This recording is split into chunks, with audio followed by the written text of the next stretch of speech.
Hello, everyone. Welcome to our final Engage webinar for our spring series. Today's topic is how interactive voice response, IVR, shapes customer experience. I'm joined by Marco Sciarra and Eli Federman. Hello.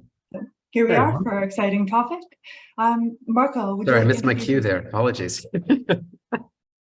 Welcome, everyone. Hi, welcome. Marco, would you like to introduce yourself? Yeah, sure. My name is Marco Sciarra, and I'm the Director of Operational Planning and Technology at Bell Canada, and I support the IVR routing team as well as RPA and workforce optimization initiatives. Over to you, Eli. Awesome, thank you. So nice to see everyone again, and for those of you who have joined us on repeat occasions, we're grateful that you're making the time. I lead the Omnichannel and Contact Center practice at Burnie Group, and really excited to have Marco with us today and talk about the IVR. So before we get started, I'm just going to go over a couple of our housekeeping. So the session is being recorded and the webinar will be sent to all participants afterwards. And for everyone who's attended our previous webinars, you're actually going to receive the entire webinar series. You're going to be in listen-only mode during the presentation. And if you have any questions, please submit them via the Q&A function. And we'll talk about those questions at the end of the webinar. So to kick off, why is IVR an essential channel to receive service? Yeah, that's a really good question, Courtney. I would say that an interactive voice response system really is essential for any channel for customer service, as it provides customers with a self-serve option to access information and complete transactions. Obviously this saves times and it saves time and resources for both the customer and the business. And it also, and this is a really important point, it enables 24/7 service availability. When you think about, the purpose of the IVR, there really is, 4 key functions. The first being, it helps to identify who the caller is, why they're calling. And then, the third point I would mention here is containment via self-serve. So it, things like check balance and make payment arrangements, etc., within the IVR itself, so the customer, can self-serve. And then, if and when necessary, an efficient transfer option to the correct agent when required, obviously, is extremely important from an IVR standpoint. So again, obviously, an extremely important channel. And like I said, it really opens the door to 24/7 service. But again, it helps to, direct traffic in an efficient manner as well when required. Okay. Over to you, Eli. Yeah, thank you. I was just thinking, Marco pretty much covered that so well. I can't really say that there's something unique I would add in terms of why it's important. What I would say is, and this is where we're going to get into the meat of our discussion, is the how. So being able to build something in the right way so customers can truly have a meaningful and helpful experience. So it's putting into action what Marco just talked about. That is the art, and that's where it becomes, that's where the hard work is, no matter the size of enterprise, to do it the right way. What makes IVR difficult to use? Or difficult to use? Okay, so 2 things come to mind.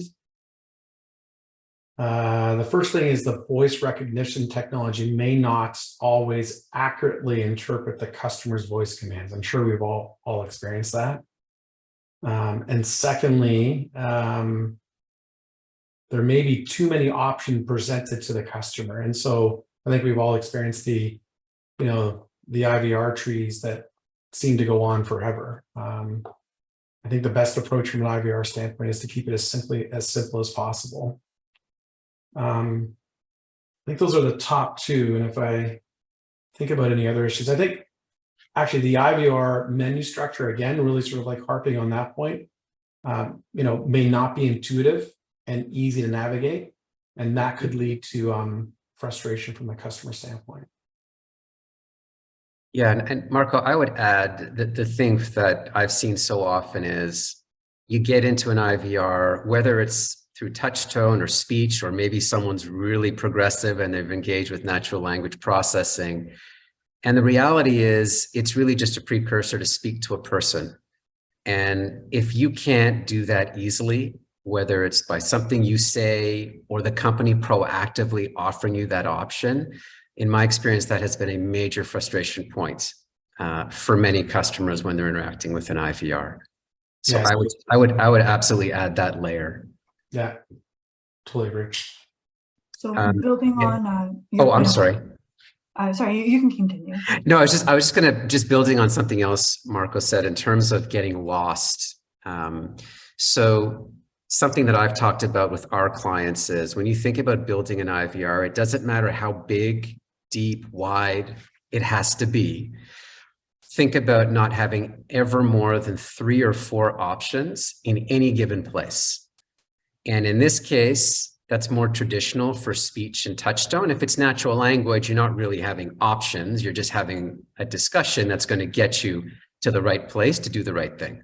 That would be the other point that I would make. So building on that question, how does the IVR experience affect a customer's perception of the brand? And Eli, you've already mentioned frustration that customers can experience. Yeah, I'll let Marco share his thoughts first, and then I'll absolutely piggyback onto them.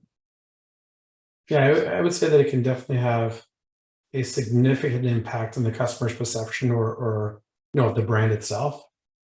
I think it's really all about ease of use and whether it provides relevant information or efficient service. And if the IVR is easy to use and provides relevant information, it can enhance the customer's perception of the brand. Conversely, if it's difficult to use or fails to provide satisfactory service, it can definitely damage the customer's perception of the brand and likely lead to negative word of mouth. Yeah, and I would build on that and say that in addition to how customers will feel, and typically, and I've been at this for 25 years, I don't know of a company who doesn't have challenges with their IVR. It doesn't matter industry, geography, even Marco, I'm sure you'd agree, if I were to contact Bell today, there could be a moment where maybe it's not the ideal experience. And so the one challenge that a poorly designed IVR can cause is, in addition to the customer's perception of the brand, can really affect the employee's perception of the brand, because it is the frontline employee who's going to be on the receiving end of a customer who's now coming in hot, right? They've just had a really bad experience and they might have already not been in a good place because they're trying to resolve an important problem. And so now they come in and the onus comes onto that employee, and they will also feel the pain of an IVR that's not built the right way, because they now have to work that much harder to turn the customer around and have them feel a bit better about their overall perception of the brand. So just a slightly different angle, but I find the customer and employee are intricately connected in this case. Mm-hmm. Okay, so just kind of building onto that, can you describe the most common issues that customers experience with an IVR? Yeah, Courtney. So most common issues, I would say customers may find the IVR system frustrating and impersonal at times, and they prefer to speak with a live agent. Oftentimes, this is linked to inability to recognize speech, so part of natural language processing. And then the other issue that that comes to mind is too many menu options. Again, sort of like harping on that point, about keeping it as simple as possible. I think, Eli, you talked about the number of layers. I think it's extremely important to manage. Yeah, and I'll add, you talk about speech. We just did some work for a client in the insurance space. And I recall along with our team, testing the speech. And literally, I might say something as simple, I want to understand the status of a claim, and it wouldn't recognize it. I mean, now this was an extreme version, and it's fortunately why we were there to provide some support, but speech can really be tricky. And there's a lot of technology out there, some better than others. So I think I would add that if you're going to use speech, you have to have a really good partner. You need to make sure you're always using the most current version of their technology, because that's one of the challenges. And you've got to have a team like the one that Marco would have to constantly test and iterate to make sure that that speech is working, and make sure that you're also talking with customers regularly. However that's going to happen, beyond surveys, have some focus groups, get employees involved. I think that's the next level checkpoint to make sure it's working. Speech is a very difficult one. There's some companies who've just gotten rid of it altogether, but those that have success, I do believe are taking that kind of approach. And Marco, welcome, some of your input here, just in terms of how you've kind of navigated that one. Yeah, I think you hit all the key points there. But when it comes to speech, I think it's extremely important, to your point, to constantly mine the data and check to see whether your system is able to accurately sort of pick up on the intent of the caller. Mm-hmm. Courtney, I think there's a question. I just. Yeah. Oh, did you see that? Okay, I'm sorry. I just showed up. Okay. The next point that we were going to cover actually completely aligns with the question we've received from the audience. So, question from the audience is, how is the effectiveness of IVR measured today? And what are a couple of the key KPIs for IVR? Couple of Great question. Yeah, so if it's a couple, what I would say is, first and foremost, I think, FCR is extremely important. So first call resolution, which is really measures the percentage of calls that are resolved on first call versus, needing to call back in. And the next one that comes to mind, it relates to containment. Percent of calls that are successfully completed within the IVR vis-a-vis self-serve. These are extremely important. I mean, there are other metrics, but those are the, two that come to mind in terms of being really, really important. Yeah, those are good ones. So in our contact center benchmarking program, we look at containment rates specifically, and that's been very helpful for our participants. I would also add, I personally think the IVR needs its own suite of KPIs, and it needs to have a unique customer satisfaction survey. So, and building on a couple of Marco's points, I would say that in building that survey, some of the things you need to look for are real indicators of dissatisfaction, such as, did I as a customer have to repeat myself when I was in the IVR, right? Either because I wasn't clear on the instruction I got via touch tone or speech. It's relevant both ways. Another question to ask is, can I easily reach a live employee at any point in the IVR? Is that a yes or no question? Those would be two very key data points. And then the third one would be, can I easily retrieve the information that I'm calling in to retrieve? That would be another one as part of that CSAT survey. So I think for me, it's think about surveying the IVR uniquely from any other channel, have a defined set of criteria, some of the examples of which we just shared. And very much when you're looking at containment rate, also understand where in the IVR are you exiting? Because you might start figuring out, oh, it looks like if I'm in a bank, every time I try to get information on mortgages, man, I am lost. So if there's enough exits in that area, it's a nice trigger for you to figure out, maybe I just need to focus on fixing that section, right? So all of that, I think, can really help in terms of measurement. And one of the KPIs that our question specifically called out was penetration rate. Do you have any thoughts on penetration rate as a KPI?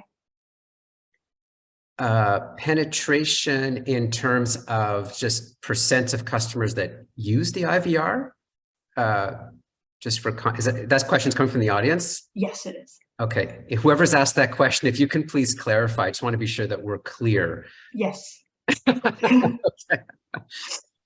So This for me, it all depends on a few factors. And Marco, please just piggyback on these thoughts, but an IVR is going to look very different for the gap than it is for CIBC. It just is. So you need to first understand, is your IVR designed to be a channel of service, or is it primarily being used to route you to the right person? And those are two very different things. And so this notion of penetration, which for me is about utilization, maybe that's the correlation I would make. I think it first and foremost depends on what is the purpose, along with how big you are and what kind of product or service are you offering. Because I think there's a different set of expectations in financial services than in manufacturing or on what I expect to do in an IVR. And so therefore, I don't know if there's truly an industry norm on what I believe is this metric, but those would be just a few starting thoughts. And, you know, Marco, welcome your insight here in terms of maybe something you've seen on utilization, penetration, if we have it right. Yeah, I know if we have it right. So from a utilization standpoint, I'm thinking about just, I'm thinking about sales activities, right? So oftentimes, we leverage IVR technology to sell products or services. And so ensuring that we get the right penetration within, the base of callers that are calling in is obviously extremely important. And so that's one thing that comes to mind. And I think, when you start to think about, introducing a VA, so a virtual assistant within the IVR itself, vis-a-vis, let's say, natural language processing, because that's kind of like the way the world is going here. I think really understanding the intent of the caller and understanding whether there's maybe an upsell opportunity, right? So I may have called in about, let's say, a service related matter, but the VA now, if we provide it with the right information and we can identify the caller up front accurately, then there may be, a sales opportunity where we could, sell additional products and services, right? So you called in about, a particular service. Obviously that is priority number one, but if we can do an upsell, then I think that brings additional sort of penetration from at least a sales standpoint. Yeah, and I would, maybe this will help, and I think I see there's another question up, but if we were to put a number on utilization or penetration, maybe we just define it as you're selecting at least one option, right? In other words, you're doing at least one attempt at one thing, and that would count as, okay, I'm now being measured as someone who's penetrated the IVR. I think if you're offering self-serve, you should expect at least 70-75% of your callers to at least try to do some form of self-serve. And if you've done really good education and built a really capable IVR, and certainly in telecommunications, that would be my expectation, no differently than financial services, you should be able, with your telco provider or your financial services provider, to some extent, insurance, they're a little bit less mature. Absolutely. I would say, Marco, and correct me if I'm wrong, I would have an expectation that 3/4 of my customers are at least doing something, even if they leave after that one moment. But if they're just calling in and literally saying, let me speak to someone right away, more than that, I don't know, it feels like there's a missed opportunity. Yeah, that builds off of that sort of containment sort of point that we were talking about earlier, right? Like, I think that's extremely important, that becomes like a primary sort of objective of the IVR, especially when you think about layering in a VA on top of it, for sure. Absolutely. I know there's a question, Courtney. Maybe it's a follow-up. We can answer it. It's actually a follow-up comment. Okay. First off, I'd like to say thank you to AJ for your great questions. And he adds, also thinking about how far a caller has made it before they abandon the call. Ooh, that's a really good thought. I would totally agree, especially for a deep set of trees. And Marco, maybe to what extent you want to share, the Bell experience, but that's a really good question, right? In terms of how deep someone should go, is the expectation that they should go, to get their issues resolved. Not sure if you have a comment there, but that's an interesting observation. Oh, penetration from that perspective, for sure. I think we have a whole host of measures that we look at. And I think really sort of what we're doing there is we're answering the question, which customers called in and, which path did they go down, and did they get any sort of like, any value by going down that path vis-a-vis, let's say, an APB, or it could be sort of like, a self-serve attempt, or maybe a failed attempt, etc.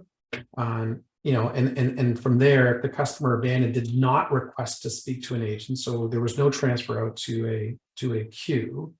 The question is why, right? So we mine that data on a very regular basis. You don't want, customers going through 2 or 3 different layers and not really getting any value out of that call, only abandoning, right? So the time that's spent within the IVR prior to an abandon, whereby the customer didn't necessarily pick up, an APB, a message, let's say, that presumably gave them the right sort of like, response, and that could be why they decide to hang up.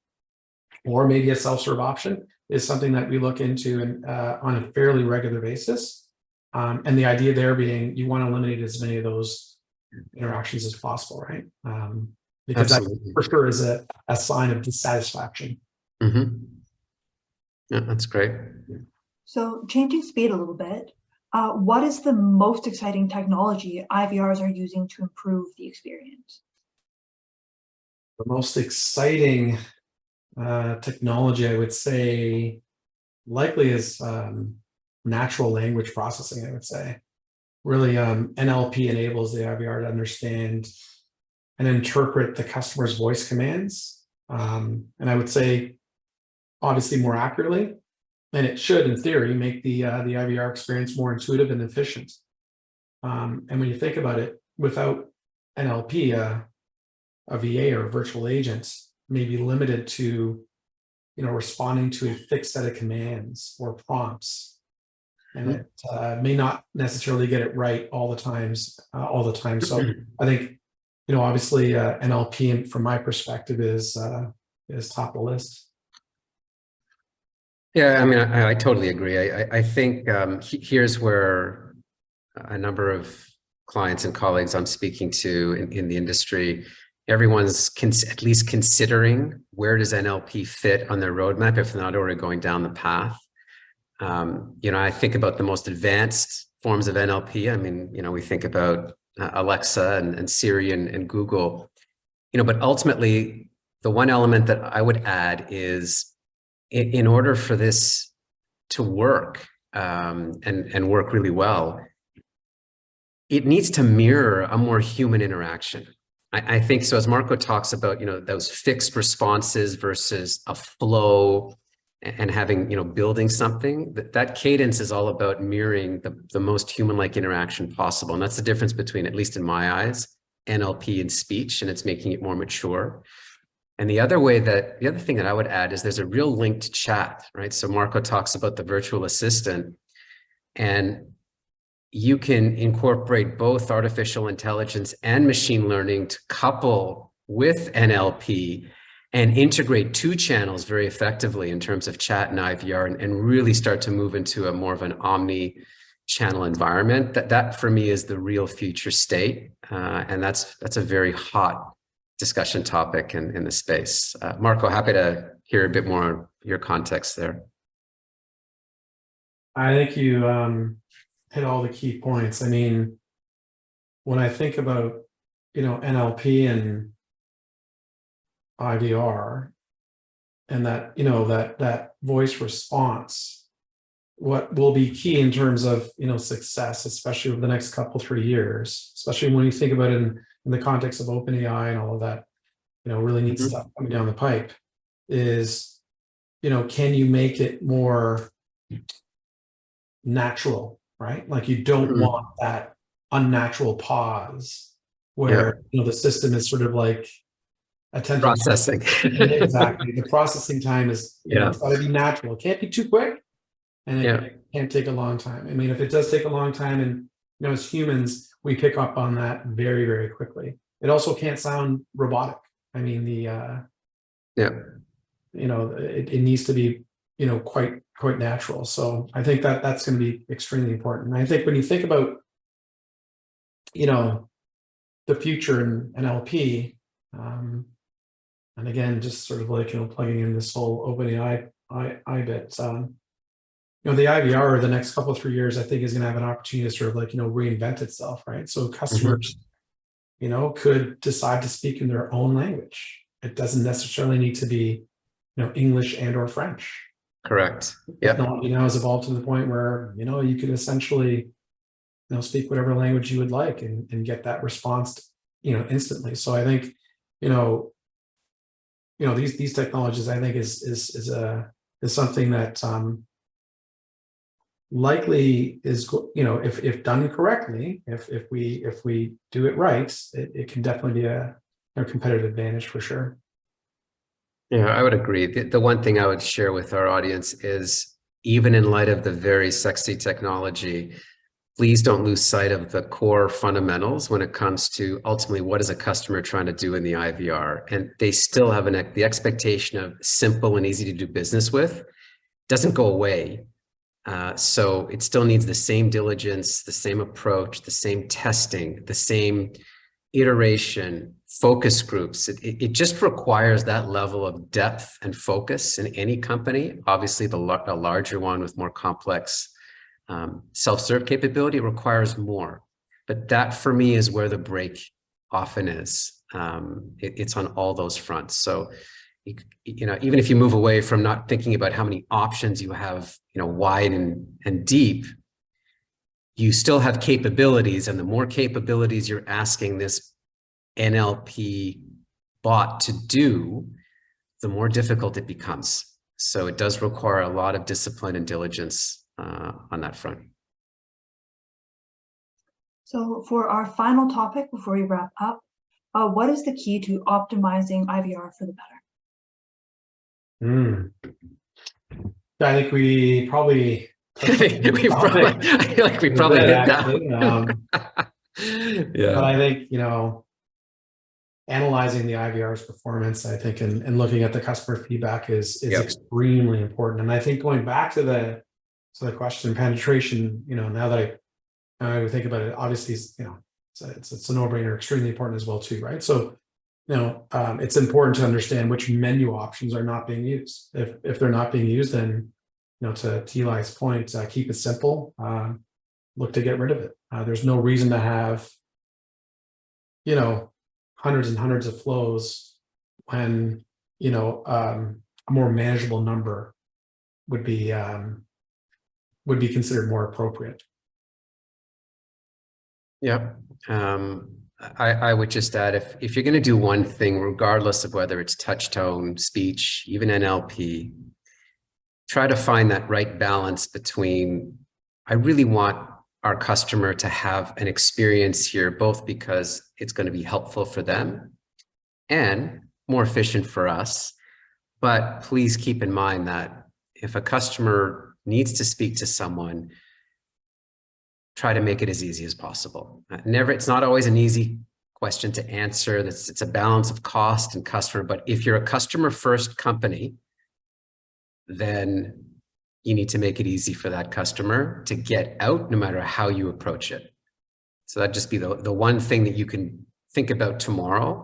Love, Marco, the thought on analytics. You've got to have the data and the customer and employee insight and feedback to make good decisions on how to optimize. Okay, so in our final moments, is there anything else that you'd like to add about IVR? Yeah, I think. Go ahead, please. Building off. Yeah, sorry, no, go ahead. No, I was going to say, why don't you close us off with whatever final thought you have? I'm good. Yeah, no, I think just going back to this, one of my initial points, and just building off of Eli's last point there. When you really think about it, again, there's 4 real sort of key purposes of the IVR, and the first being it needs to do a good job of identifying who the caller is. I mean, that's the first question it's attempting to answer. Who are you? The second is, it's attempting to understand why the customer is calling. And again, you want to make that experience as efficient as possible, right? So the time spent in the IVR is critical here. The quicker you can get to identifying who the customer is and why they're calling, obviously that makes for a much better IVR experience.